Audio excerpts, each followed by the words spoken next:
नमस्कार, स्वागत है आप सभी का सिलसिला बाजारों का में। मैं हूं आपके साथ अखिलेश राठी और आज हम चर्चा करने जा रहे हैं एग्री और नॉन एग्री कमोडिटीज के बारे में। हम आपको बताएंगे कि आज के कारोबारी सत्र में किस कमोडिटी में क्या करके चलने से मुनाफा कमाया जा सकता है, किस कमोडिटी में कितनी मंदी या तेजी देखने को मिलेगी। आगे बढ़ते हैं, बात कर लेते हैं एग्री कमोडिटीज की। जान लेते हैं आज सुबह के कारोबारी सत्र में कौन सी एग्री कमोडिटी किस भाव पर खुलती हुई नजर आई है और किस भाव पर कारोबार करती हुई नजर आ रही है। सबसे पहले यहाँ पे बात करें चने के मार्च वायदे की, तो चने का मार्च वायदा आज 4473 के स्तर पर खुला है और इस वक्त 4460 पर कारोबार करता हुआ नजर आ रहा है। वहीं बात करें अगर बिनौला खल की, तो बिनौला खल का फरवरी वायदा 2006 के स्तर पर खुला है और इस वक्त 2007 के स्तर पर कारोबार करता हुआ नजर आ रहा है, एक मामूली बढ़त के साथ। वहीं बात करें अगर ग्वार गम की, तो ग्वार गम का फरवरी वायदा 6065 के स्तर पर खुला है और इस वक्त 6085 पर एक मामूली बढ़त के साथ कारोबार करता हुआ नजर आ रहा है। वहीं ग्वार सीड का फरवरी वायदा 3900 के स्तर पर खुला है आज, वहीं इस वक्त 3905 पर एक हल्की तेजी के साथ ट्रेड करता हुआ नजर आ रहा है।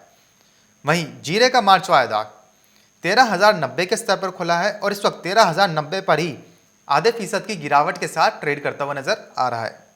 वहीं बात करें अगर खाद्य तेलों की, तो मस्टर्ड सीड का फरवरी वायदा 5640 के स्तर पर खुला है और इस वक्त 5637 पर लाल निशान के साथ कारोबार होता हुआ नजर आ रहा है मस्टर्ड सीड के फरवरी वायदे में। वहीं रिफाइंड सोया तेल का फरवरी वायदा 1075 के स्तर पर खुला है और इस वक्त 1073 पर लगभग 0.25% की गिरावट के साथ कारोबार करता हुआ नजर आ रहा है। वहीं सोयाबीन का फरवरी वायदा 4579 के स्तर पर खुला है और इस वक्त 4565 पर लगभग 1% की गिरावट के साथ कारोबार होता हुआ नजर आ रहा है। जहां पे बीते सत्र में हमने देखा था कि खाद्य तेलों के अंदर शाम होते होते बहुत ही ज्यादा गिरावट देखने को मिली थी। खाद्य तेल के जो स्तर थे वो अपने स्तर से लुढ़कते हुए नजर आए थे, वही रुख आज भी कायम है। खाद्य तेलों के अंदर आज भी गिरावट देखने को मिल रही है। इस वक्त हमारे साथ जुड़ी है रूपा जी, आइए उनसे जान लेते हैं कि आज के कारोबारी सत्र में किस खाद्य तेल में क्या लेवल्स देखने को मिल पाएंगे और किस कम्युनिटी में क्या करके चलना चाहिए। रूपा जी, जैसे कि हमने बीते सत्र में देखा था कि खाद्य तेलों के अंदर एक गिरावट देखने को मिली थी सेकंड हाफ के बाद, जैसे मार्केट क्लोज होती हुई नजर आई थी, वही ट्रेंड आज भी दिखाई दे रहा है और खाद्य तेलों के अंदर गिरावट नजर आ रही है। तो आज क्या लेवल्स देखने को मिल पाएंगे हमें? अखिलेश, देखिए, हमने कल भी प्रिडिक्ट किया था कि रिफाइंड सोया ऑयल जो है नीचे में 1060 का लेवल दिखा जी। सकता है फरवरी वायदा, और आज आप देखिए 1070 के आसपास ट्रेड करता हुआ, इनफैक्ट 1072 का लो लग जी। चुका है खुलते ही मार्केट में, और एक अच्छा डाउनसाइड देखने को मिला है। कल जो 11 लगता है कि अगर 1060 के नीचे सस्टेन कर गया मार्केट, तो नीचे में 1040 से लेकर 1000 के स्तर भी रिफाइंड ऑयल में देखने को मिल सकते हैं। वहीं अगर बात सोयाबीन की करें तो सोयाबीन में भी गिरावट गहराई है। हमने बताया था कि 4400 के आसपास, जी। 4500 से 4400 के आसपास जो है मार्केट पहुंच सकते हैं, और आज 4500 के स्तर पर कारोबार होता हुआ दिखाई दे रहा है। फरवरी वायदा 45, 4550 के आसपास, तो मुझे लगता है कि आज 4500 रुपए के स्तर सोयाबीन में भी देखने को मिल सकते हैं। वहीं अगर हम सरसों की बात करें तो सरसों के अंदर मुझे लगता है कि आज इंट्राडे में 5500 का स्तर हो सकता है कि मार्केट दिखला दे, तो ऊपरी स्तरों पर बिकवाली की ही रणनीति होनी चाहिए। आज भी बाजारों के अंदर सेलिंग है और ये सेलिंग आगे बढ़ती हुई दिखाई दे सकती है। जी। मुझे लगता है कि इसके अंदर बिकवाली करके चलें। सीपीओ के अंदर भी बिकवाली करनी चाहिए। सीपीओ मुझे लगता है कि आज इंट्राडे में 880 के स्तर दिखा सकता है। जी। रूपा जी, बात करें अगर रिफाइंड सोया तेल की, तो रिफाइंड सोया तेल में हम जैसे हम देख रहे हैं कि 1072 का लो लग चुका है। जानकार पहले ही बता चुके हैं, आप भी बता चुकी हैं कि 1060 तक के लेवल देखने को संभव है। तो क्या ये माना जाए कि जिस हिसाब से गिरावट देखने को मिल रही है तो 1060 के भी नीचे जा सकता है रिफाइंड सोया तेल? देखिए, बिल्कुल जा सकता है अखिलेश। अगर 1060 का लेवल टूटता है तो 1020 के बाद मुझे लगता जी। है कि तुरंत मार्केट जो है 1000 के स्तर दिखा सकता है। तो अभी भी जिनकी पोजीशनें बची हुई हैं, मेरे हिसाब से तो बिल्कुल एग्जिट कर देना चाहिए। मैं लगातार बोलती आ रही हूँ जी। कि एडिबल ऑयल पैक के अंदर बिकवाली करके चले, क्योंकि मार्केट के अंदर कभी भी बहुत हैवी करेक्शन देखने को मिल सकती है, और वो अब हम देख भी रहे हैं कि अब बाजार ऊपरी स्तरों से लुढ़कते हुए नजर आ रहे हैं। अब यहाँ से और गिरावट बढ़ती हुई दिखाई दे सकती है, और अगर रिफाइंड सोया 1000 का स्तर तोड़ देता है तो जी। वापस 900 के घरों में कारोबार करता हुआ दिखाई दे सकता है। तो इसलिए अब यहाँ से गिरावट और ज्यादा गहराती हुई दिखाई दे सकती है। आज के लिए मेरा टारगेट रहेगा 1060 के बाद 1040 का। जी। वो ब्रीच होता है तो फिर आपको 1000 के स्तर देखने को मिल सकते हैं। तो आज इंट्राडे प्रोस्पेक्टिव से भी रिफाइंड सोया हम्म। सीपी सेलिंग का कॉल लेना चाहिए। आज सभी कमोडिटीज के अंदर अगर थोड़ा सा भी बाउंस बैक आए तो वहां पर बिकवाली करके चल सकते हैं। जी, तो जैसा कि रूपा जी ने बताया कि खाद्य तेलों के अंदर ऊपरी स्तर से बिकवाली देखने को मिल रही है, इसलिए जिनकी पोजीशनें बची हुई हैं उनको उनकी तरफ से यही सलाह रहेगी कि आप ऊपरी स्तर पर बिकवाली करके चल सकते हैं। सोयाबीन के अंदर 4400 तक के लेवल्स देखने को मिल सकते हैं। वहीं मस्टर्ड सीड के अंदर, सरसों के अंदर भी 5500 तक के लेवल्स देखने को मिल सकते हैं। वहीं बात करें अगर रिफाइंड सोया तेल की, तो रिफाइंड सोया तेल ने आज 1072 पर का लो लगा दिया है आज सुबह के होते ही। वहीं अगर 1060 का लेवल ब्रीच करता है तो 1040 तक के भी टारगेट्स देखने को मिल सकते हैं। और रिफाइंड सोया तेल में यह भी संभव है कि 1000 से नीचे भी लुढ़कता हुआ नजर आ सकता है रिफाइंड सोया तेल। तो इसलिए रूपा जी की तरफ से यही सलाह रहेगी कि उन्होंने जो लेवल्स दिए हैं उनको स्ट्रिक्टली स्टॉप लॉस के साथ फॉलो करें और अपनी पोजीशनें एग्जिट बनाकर निकल जाएं। वहीं रूपा जी बात करें अगर बिनौला खल की, तो बिनौला खल में भी हम देख रहे हैं कि बिनौला खल भी कहीं ना कहीं लुढ़कता हुआ नजर आ रहा है और जानकारों का भी यही मानना है कि बिनौला खल में अभी और ज्यादा गिरावट देखने को मिल सकती है। तो बिनौला खल में अब आपकी तरफ से क्या लेवल्स रहेंगे?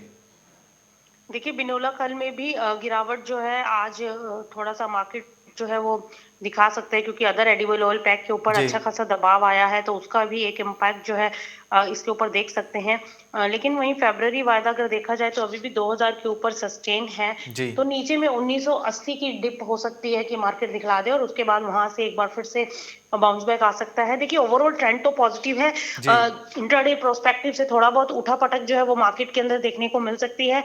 नीचे लुढ़क भी सकता है 1980 से लेकर 1960, लेकिन वो लेवल्स काफी अट्रैक्टिव होंगे अगेन बाइंग के लिए। और मुझे लगता है कि कॉटन ऑयल सीड के एक बार अगर 2040 के ऊपर सस्टेन कर जाता है तो फिर 2100 के स्तर देखने को मिल सकते हैं। जी रूपा जी हमारे साथ दर्शक जुड़ी हुए हैं रनीपा जय जी, जिनका सवाल बिनौला खल को लेकर आ रहा है। वो जानना चाहते हैं कि बिनौला खल फरवरी वायदा के अंदर बिनौला खल के अपर लेवल्स कहां तक देखने को मिल संभव है? देखिए अपर लेवल जो है वो अभी इनिशियली 2120 है, अगर उसको ब्रेक करता है तो फिर हम 2200 से 2300 तक ऊपर अपसाइड मोमेंटम एक्सपेक्ट करें कि मार्केट जी दिखला सकती है। तो अभी हाल फिलहाल के लिए एक बार बाजारों के अंदर थोड़ा बहुत करेक्शन आ सकता है 1960 के आसपास, वहां से अगर पुल बैक आता है तो वो फिर 2100 तक हो सकता है। तो इसलिए मैक्सिमम तेजी अगर आई भी बिनोला खल के अंदर तो 2300 तक के लेवल हम देख सकते हैं। जी वहीं रूपा जी, तो क्या जैसे अभी आज के लिए भी बिनौला खल में निचले स्तर पर खरीदारी की सलाह रहेगी? देखिए बिल्कुल वेट करें, 20 से 30 रुपए की करेक्शन के बाद आप इसमें खरीदारी कर सकते हैं। जी वहीं रूपा जी बात करें अगर ग्वारगम और ग्वार सीड की, तो आपने इसमें पहले ही बताया कि ग्वारगम और ग्वार सीड में काफी ज्यादा रेंज बाउंड देखने को मिल रही है, काफी इतनी ज्यादा कोई उठापटक देखने को नहीं मिली है, एक सीमित दायरे में ही कारोबार करता हुआ नजर आ रहा है। तो वहीं से अगर आज की बात करें तो इंटरडे में ग्वारगम और ग्वार सीड में क्या लेवल्स देखने को मिल पाएंगे? देखिए वही रेंज में ही है अखिलेश, कोई मूवमेंट आ ही नहीं रही है ग्वार के अंदर। लगातार हम देख रहे हैं कि पिछले कुछ दिनों से बाजार सुस्त कारोबार करता हुआ दिखाई दे रहा जी है। ग्वार गम भी वही है, सीड भी वही है। गम की बात करें तो गम जो है फेब्रवरी वायदा 6120 से लेकर नीचे में 6000 के स्तरों के बीच कारोबार कर सकता है और आज नीचे में 6040 और ऊपर में एक 6120 तक जा सकता है। वहीं अगर हम सीड की बात करें तो सीड ऊपर में 3920 से लेकर नीचे में 3880 से लेकर 3860 मैक्सिमम डाउनसाइड रेंज हो जी सकती है। तो इस रेंज के बीच में कारोबार करता हुआ दिखाई दे सकता है। बहुत ज्यादा कोई ना तो अपसाइड मूवमेंट एक्सपेक्टेड है, ना ही कोई बहुत ज्यादा डाउनसाइड मूवमेंट एक्सपेक्टेड है। तो मुझे लगता है कि एक सीमित दायरा बना रह सकता है। बहुत ज्यादा ना तो लंबी तेजी में जाना चाहिए और ना ही बहुत ज्यादा मंदी के अंदर रहना जी चाहिए। तो क्वार के अंदर कोई फ्रेश एंट्री लेने में मुझे नहीं लगता कि बेनिफिट होगा। फिलहाल क्वार के अंदर दूरी बनाए रखे तो ज्यादा बेटर है। जी रूपा जी हमारे साथ दर्शक जुड़े हैं तुषार पटेल जी, जिनका सवाल ग्वार गम को लेकर आ रहा है। उनका सवाल है कि ग्वार गम में अभी तेजी जो देखने को मिलेगी वो कब तक देखने को मिल सकती है? देखिए अभी तेजी नहीं है, मुझे नहीं लगता कि अंदर कोई तेजी का भी रुझान बनता हुआ दिखाई दे रहा है। ना कोई डिमांड अभी एक्सपोर्ट निकल रही है, अभी जी ऐसा कुछ है नहीं मार्केट के अंदर। और आगे जब स्थितियां नॉर्मल होंगी, अगर कोई एक्सपोर्ट डिमांड निकलेगी तब कोई अपसाइड मोमेंटम बन सकता है। और स्टॉक भी बहुत अच्छा खासा है मार्केट्स के अंदर। तो अभी माल भी बहुत पड़ा है लोगों के पास, अभी लोगों ने बहुत पोजीशनें होल्ड कर रखी हैं। लेकिन अभी मुझे इसके अंदर बहुत ज्यादा कोई अपसाइड मोमेंटम आता हुआ दिखाई नहीं देता है। मेरे हिसाब से ग्वार जो है वो एक रेंज में रह सकती है, कोई लंबी तेजी की उम्मीद बहुत कम है। जी वहीं रूपा जी, वहीं से अगर बात करें मसालों की, तो मसालों में हमने देखा कि पहले तो सुस्त कारोबार होता हुआ नजर आया, फिर वहीं से उसके बाद जीरा और हल्दी में एक रिकवरी देखने को मिली और आपने बताया है कि मसालों के अंदर हर निचले स्तर पर खरीदारी के मौके ढूंढे और खरीदारी करके चले। तो वहीं से आज क्या लेवल्स देखने को मिल पाएंगे मसालों के अंदर? देखिए, जहाँ तक मसालों की बात है, अखिलेश, मसालों के अंदर आज के लिए इंट्राडे प्रोस्पेक्टिव से देखा जाए तो जीरा जो है मुझे लगता है कि ऊपर में 13,200 के ऊपर जी। अगर सस्टेन करता है तो 13,400 तक जा सकता है जीरे का मार्च वायदा। वहीं अगर हम हल्दी की बात करें तो हल्दी मुझे लगता है कि अगर 6100 के ऊपर सस्टेन कर जाती है तो एक तेजी बन सकती है। फिलहाल के लिए जीरे के अंदर निचले स्तर पर बाय करके चला जा सकता है। मुझे लगता है कि जीरा आगे अपसाइड मोमेंटम दिखाता हुआ नजर आ सकता है। और वहीं धनिये की बात करें तो धनिया सीमित दायरे में है, नीचे में 5800 और ऊपर में 6200, इसी रेंज के बीच में ट्रेड करता हुआ दिखाई दे सकता है। और नीचे डिप मारे तो वहां पर खरीदारी के मौके ढूंढने चाहिए। धनिये और जीरे के अंदर और हल्दी, तीनों ही कमोडिटीज के अंदर डिप पे खरीदारी करके चल सकते हैं। जी। वहीं रूपा जी अगर बात करें चने की, तो चने में हम काफी दिनों से देख रहे हैं कि एक रेंज में ही कारोबार करते हुए नजर आ रहा है, 4500 तक सस्टेन नहीं कर पा रहा है चना। तो वहीं चने में आज क्या लेवल्स देखने को मिल पाएंगे? देखिए, चना भी अखिलेश एक लंबे अरसे से हम देख रहे हैं कि जी। वहीं कारोबार कर रहा है 4400 से 4500 की जी। रेंज के बीच में। और आज भी आप देखिए इंट्राडे प्रोस्पेक्टिव से भी मार्केट जो है काफी सुस्त नजर आ रही है। जी। मार्च वायदा जो है मुझे लगता है कि ऊपर में 4480 और नीचे में 4420, इस रेंज के बीच में घूमता हुआ नजर आ सकता है। 60 पॉइंट की मूवमेंट एक्सपेक्टेड है कि दिखा सकता है चना। और ऊपरी स्तरों पर मेरे हिसाब से बिकवाली करके चलना चाहिए। ऊपरी स्तरों पर जो भी लेवल मिले वहां पर चने के अंदर सेल की रणनीति लेकर चल सकते हैं। 4480 से लेकर 4500 की रेंज के बीच में चने के अंदर बिकवाली की जा सकती है। नीचे 4300 तक के लेवल्स एक्सपेक्टेड है कि मार्केट दिखला सकती है। जी। वहीं रूपा जी बात करें अगर चावल की, राइस की, तो हमने देखा था कि खबरें निकल के सामने आई थी कि जो चावल हैं उनमें काफी अच्छे भाव देखने को मिल रहे हैं। खबरें भी निकल के सामने आई कि भारत भी चावल को काफी ज्यादा एक्सपोर्ट करने की रणनीति बना रहा है, काफी अच्छे प्राइजेस ऑफर कर रहा है विदेशों में। तो क्या अब वहां से आपको क्या लगता है कि चावलों में अभी यहां से और कितनी तेजी देखने को मिल पाएगी? देखिए, चावल में भी तेजी का ही रुझान है। अभी पीछे बाजार थोड़ा सुस्त हुआ था, लेकिन जी। अब वापस से मूवमेंट जो है एक्सपेक्टेड है कि एक अपसाइड बन सकता है। एक्सपोर्ट डिमांड्स अच्छे खासे अभी निकल रहे हैं, तो उसका एक इम्पैक्ट जो है आगे आने वाले दिनों में देखने को मिल सकता है। तो मुझे लगता है कि चावल के अंदर अभी पीछे भी एक दो ट्रेडिंग सेशन में हमने कीमतों में तेजी आते हुए देखी है, और आगे भी अब तेजी का ही रुझान बनता हुआ दिखाई दे रहा है। तो आप जी। मान के चलिए 100 से 150 रुपए प्रति क्विंटल की तेजी अभी 102 ट्रेडिंग सेशन में एक्सपेक्टेड है कि मार्केट दिखला सकती है। आगे मूवमेंट भी तेजी का बना रह सकता है, और जो तेजी है वो 200 से 300 रुपए प्रति क्विंटल की देखने को मिल सकती है। जी। रूपा जी हमने खबरें ये भी देखा था कि जो चावल के जो भाव थे वो 6 महीने के ऊपरी स्तर पर थे। वहीं वियतनाम के अंदर, वियतनाम में बात करें तो वियतनाम काफी दुनिया का तीसरा निर्यातक देश है चावलों का, और वो भी अब भारत से खरीदेगा चावल। और वियतनाम के अंदर जो चावल के जो भाव है वो 9 साल के उच्चतम स्तर पर पहुंच चुके हैं। तो क्या माना जाए कि अब यहां से चावलों में काफी अच्छी ज्यादा तेजी देखने को मिल पाएगी? आपने जैसा बताया कि भी 150 से 200 रुपए की तेजी देखने को मिल सकती है, तो क्या इससे भी ज्यादा तेजी देखने को मिल पाएगी? देखिए, बिल्कुल एक्सपेक्टेड है कि अगर एक्सपोर्ट डिमांड्स देखिए पिकअप होता है तो ज़रूर बाज़ारों के अंदर इसका इम्पैक्ट ज़रूर देखने को मिलेगा।